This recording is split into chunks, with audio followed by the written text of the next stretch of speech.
For my research project, I researched tidal energy. To start off, I researched climate change and how climate change is caused by greenhouse gases. I found that if we were to shift energy production from fossil fuels to renewable energy, that would greatly reduce the amount of greenhouse gases that we put into our environment and into our atmosphere, which would then reduce the effects of climate change on our world. One specific source of renewable energy that I focused on was hydropower. Hydropower is created through flowing water. It can be either kinetic or potential energy, as it can either trap the potential energy of flowing water or create energy through the movement of water, which would be kinetic energy. Hydropower is actually the most efficient form of energy, even among fossil fuels and any other renewable energy sources. It's also extremely reliable, it's relatively simple, it has low cost compared to other renewable energies, and also low maintenance compared to other renewable energies. I mostly focused on tidal energy, which is a very new form of hydropower and renewable energy as a whole. Tidal energy is predictable and a very constant renewable energy source. It's very predictable because it comes from the movement and the gravitational shifts of the moon and sun. There are three types of tidal energy structures that I researched in my paper. The first is tidal barrages. These look and work somewhat like dams. They're built across an inlet to oceans, and so they split off a bay and separate it from the ocean.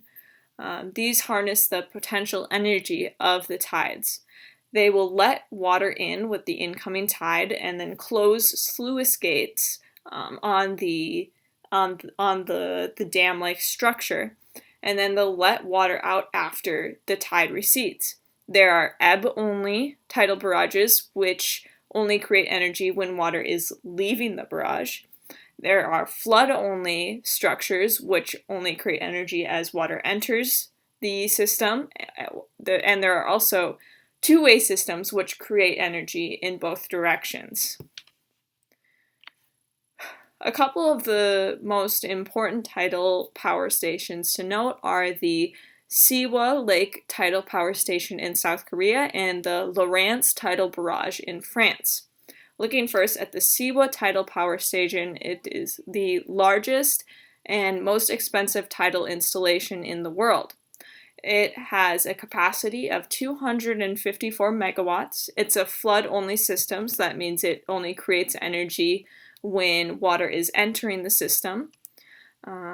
As for environmental effects, they had to build a seawall across the bay to close off the bay, and this caused a lot of pollution buildup within the bay.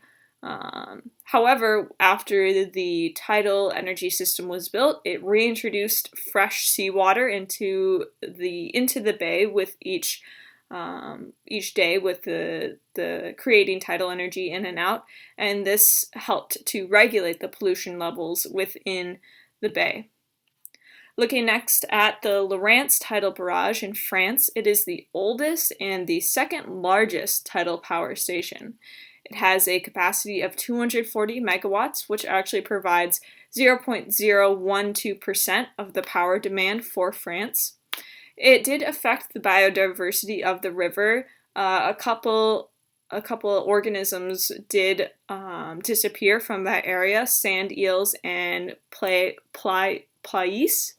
And sea bass and cuttlefish also temporarily disappeared from the area, but later returned.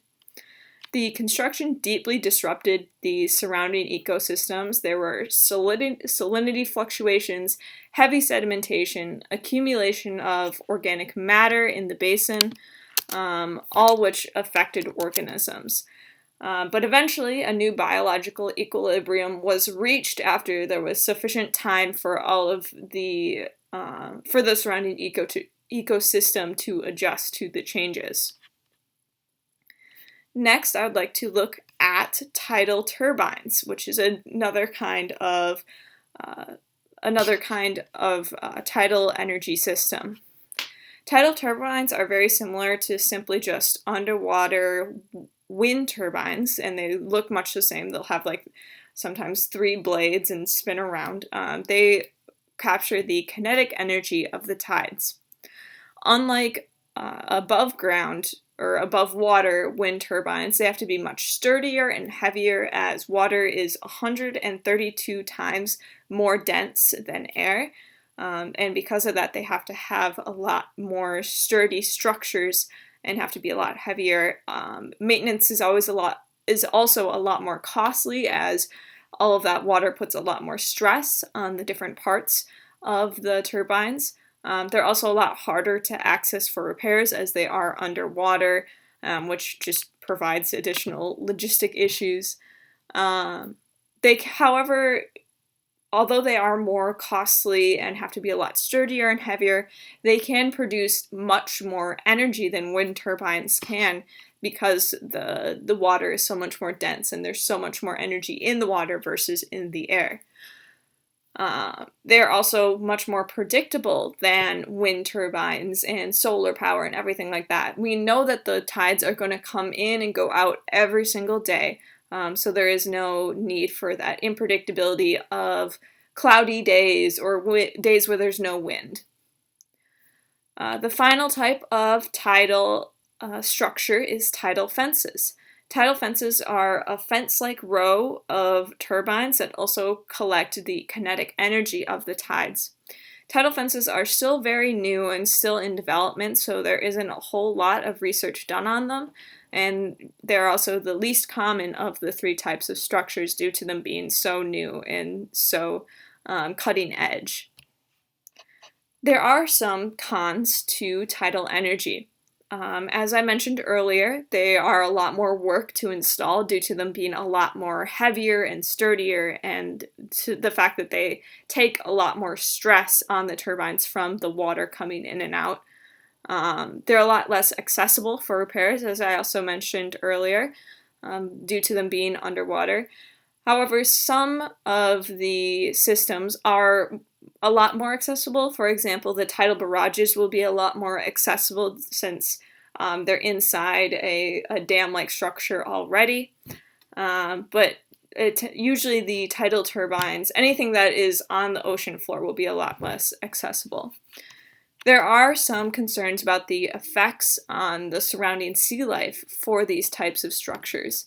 It's not always predictable what or how these structures will affect the surrounding sea life, so there needs to be lots of studies done on the specific area before one of these systems is installed.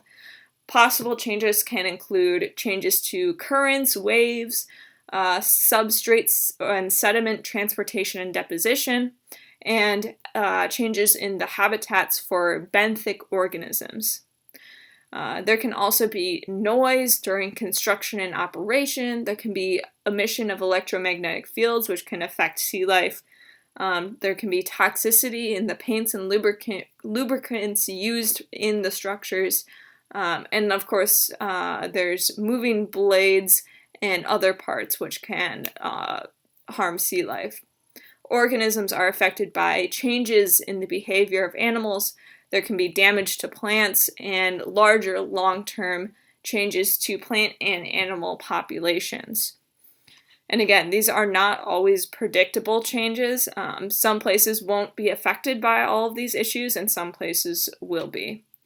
And going off of that, tidal energy is also very site-specific. It can't be implemented anywhere. There has to be a strong enough tide, and there are some places that don't have tides that come in every single day on a diurnal or semi-diurnal basis.